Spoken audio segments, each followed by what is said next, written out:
Bonjour Elodie Gentina. Bonjour Thibaut. Vous êtes professeure en marketing à l'IESEG School of Management. Vous êtes fondatrice d'EG Consulting. Vous êtes spécialiste de la génération Z. Alors cette génération Z, elle concerne toutes les personnes nées après 95 qui sont nées et ont grandi dans un environnement totalement numérique. Votre dernier livre à ce sujet s'intitule Génération Z, des Z consommateurs aux Z collaborateurs. C'est publié aux éditions Duno et vous l'avez publié avec Marie-Ève Delécluse. Alors vous avez notamment étudié dans ce livre la transformation du rapport des Z au travail. Et c'est vrai que c'est une vraie question stratégique qui se pose aujourd'hui en matière de RH pour les entreprises. Un chiffre seulement, en 2016, 40% des entreprises ont eu des difficultés à recruter. Alors, qu'est-ce que vous avez envie de dire aux entreprises qui se poseraient la question comment recruter les Z? Qu'est-ce qu'il faut avoir en tête quand on cherche à recruter un jeune qui arrive tout juste sur le marché du travail aujourd'hui? Alors c'est vrai qu'il est clair que c'est fini le temps où le recruteur publiait une offre et attendait sagement les CV derrière son bureau. Le rapport de force a totalement changé et les jeunes candidats sont beaucoup plus sélectifs aujourd'hui. D'ailleurs, les recruteurs doivent sortir des schémas classiques des offres d'emploi pour adopter des techniques qu'on appelle l'inbound recruiting. En fait, ce sont des techniques qui sont empruntées au marketing.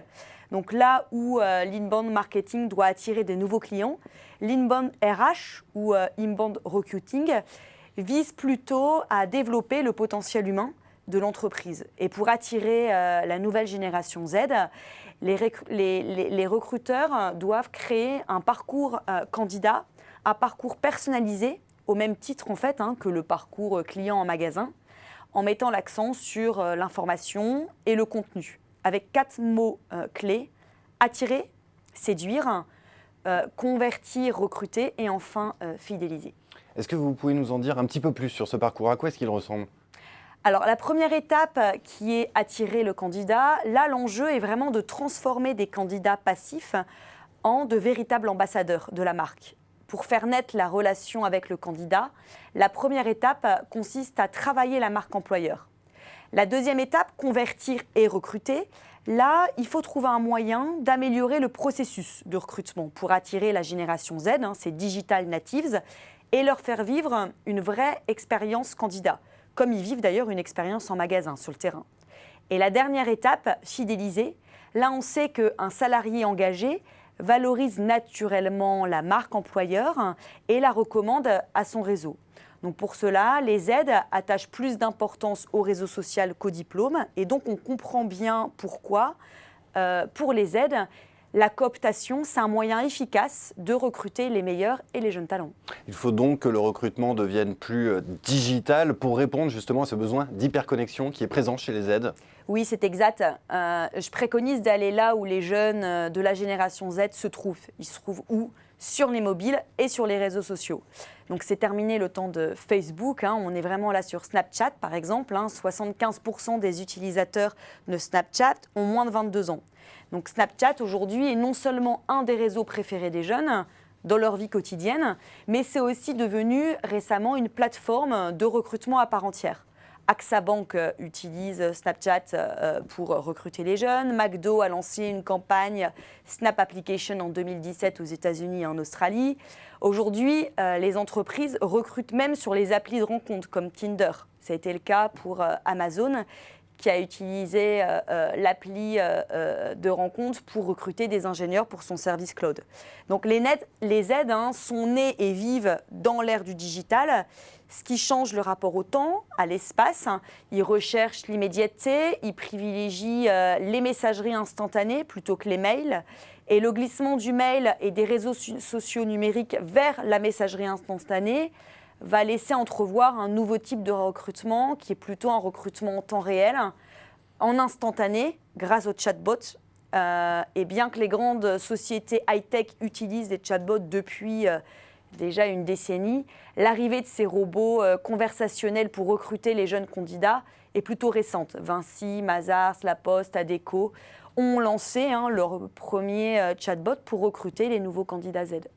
Alors on a l'impression que ce recrutement, effectivement, il devient plus mobile, plus digital et du coup que la partie humaine, rapport humain, diminue fortement. Quelle est cette place qu'il reste aujourd'hui à ce rapport humain dans les pratiques de recrutement? Oui, paradoxalement, face au mode de recrutement qui se digitalise de plus en plus, On est face aussi à, en quelque sorte, une réhabilitation des fondamentaux, centrée sur l'homme, je dirais.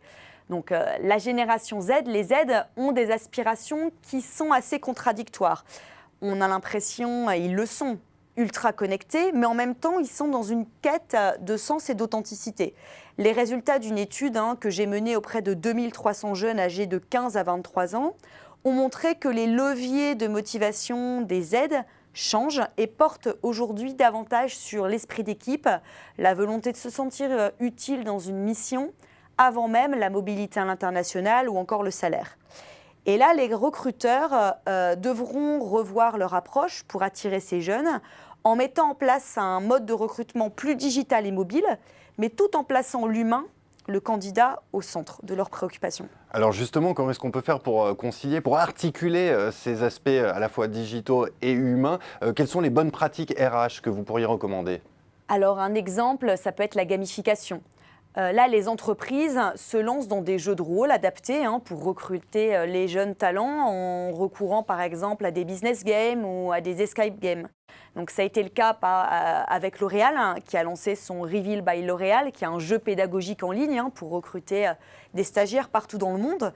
Mais il y a aussi les escape games qui sont des jeux d'évasion en réel importés du Japon, basés sur la résolution d'énigmes grandeur nature, qui font appel à des compétences à la fois collectives et individuelles.